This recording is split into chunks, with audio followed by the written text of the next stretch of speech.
Breaking news అందరికీ శ్రీవారి భక్తులందరికీ కూడా గుడ్ న్యూస్ చెప్పింది తిరుమల తిరుపతి దేవస్థానం. మనందరం కూడా చూస్తూనే ఉంటాం, ఒక్క రోజులో కొన్ని లక్షల మంది శ్రీవారిని దర్శించుకుంటూ ఉంటారు. శ్రీవారి యొక్క కృపా కటాక్షాలకి పాత్రలవుతూ ఉంటారు. ఒక సంవత్సరం పాటు చూసుకుంటే కొన్ని కోట్ల మంది ఓన్లీ మన దేశంలోనే కాదు, ప్రపంచవ్యాప్తంగా నలుమూలల నుంచి ఎంతోమంది కోట్లాది మంది భక్తులు వచ్చి శ్రీవారిని దర్శించుకుంటూ ఉంటారు, మొక్కులు అప్పచెప్తూ ఉంటారు, ఆయన యొక్క కృపా కటాక్షాలు పొందుతూ ఉంటారు. అయితే ఇప్పటి నుంచి కొన్ని రూల్స్ అండ్ రెగ్యులేషన్స్ అన్నీ కూడా తిరుమల తిరుపతి దేవస్థానంలో చేంజ్ చేస్తూ ఉన్నారు.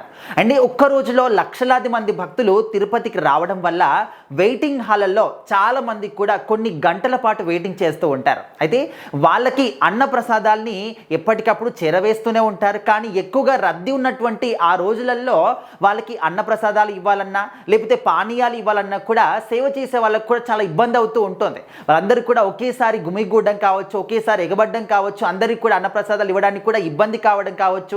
సో ఈ విధంగా చాలా కొన్ని మనందరికీ కూడా తెలుసు, అంతమంది భక్తులు ఉన్నప్పుడు వాళ్ళందరికీ కూడా అన్నప్రసాదాలు కావాలి, అందరూ కూడా పానీయాలు కావాలి. కాబట్టి వాళ్ళందరూ కూడా ఒకేసారి రావడం, అక్కడ తోపులాటల వంటివి కొన్ని జరుగుతూ ఉంటాయి. సో ఇక మీదట అలాంటివన్నీ ఏవి కూడా జరగకుండా తిరుమల తిరుపతి దేవస్థానం కొన్ని కొత్త రూల్స్ అండ్ రెగ్యులేషన్స్ తీసుకొచ్చింది.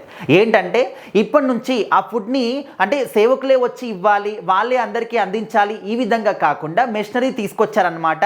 మనం చూస్తూ ఉంటాం కొన్ని మాల్స్లలో కావచ్చు, అక్కడక్కడ కొన్ని థియేటర్లో కావచ్చు, చూస్తున్నప్పుడు ఎలివేటర్ కనిపిస్తుంది. అదేంటి, కంటిన్యూస్గా అది రోల్ అవుతూ ఉంటుంది, పైకి వెళ్ళే వాళ్ళు పైకి వెళ్తూ ఉంటారు, కిందికి వచ్చే వాళ్ళు కిందికి వస్తూ ఉంటారు ఎలివేటర్ ద్వారా. సో ఎగ్జాక్ట్లీ ఇదే సిస్టమ్ని అక్కడ కూడా ఇన్స్టాల్ చేయబోతున్నారనమాట.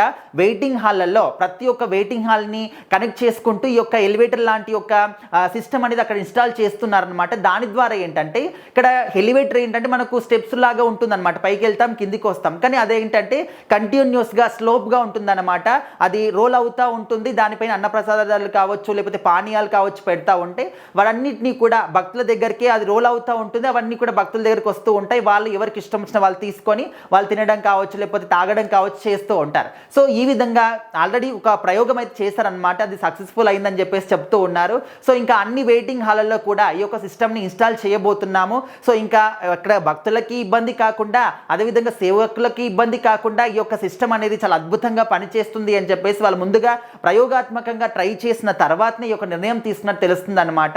ఎందుకంటే మనందరికీ కూడా తెలుసు, ఆ యొక్క తోపులాటల్లో కొంతమంది కొట్టుకుంటూ ఉంటారు లేకపోతే తిట్టుకుంటూ ఉంటారు, కొన్ని అనుకోని సందర్భాలు చోటు చేసుకుంటూ ఉంటాయి. సో ఆ విధంగా కాకూడదంటే ఇలాంటి ఒక సిస్టమ్ వచ్చినప్పుడు ఆ ఒక రోలర్ పైన అన్నప్రసాదాలు అన్నీ కూడా వచ్చినప్పుడు ఎవరికి ఇష్టం వచ్చినప్పుడు, ఎవరికి ఆకలి వేసినప్పుడు, ఎవరికి దాహం వేసినప్పుడు వాళ్ళు తీసుకొని వాళ్ళు తినడం కావచ్చు, తాగడం కానీ చేస్తూ ఉంటారు. సో ఇది నిజంగా చాలా మంచి ఆలోచన.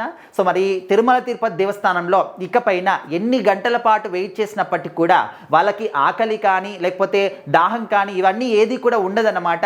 అదేవిధంగా వాళ్ళు వచ్చినప్పుడే, సేవకులు వచ్చినప్పుడే తీసుకోవాలి, అందరూ ఒకేసారి వెళ్ళి గుమిగూడము తోపులాడు ఇదంతా కాకుండా సో ఎప్పటికప్పుడు అవి వస్తూనే ఉంటాయి, ఎవరికి అవసరమైనప్పుడు వాళ్ళు తీసుకుంటూ ఉంటారు. సో మరి ఈ ఆలోచన విధానం అనేది మీకే విధంగా అనిపిస్తుంది? ఖచ్చితంగా కామెంట్ చేయండి.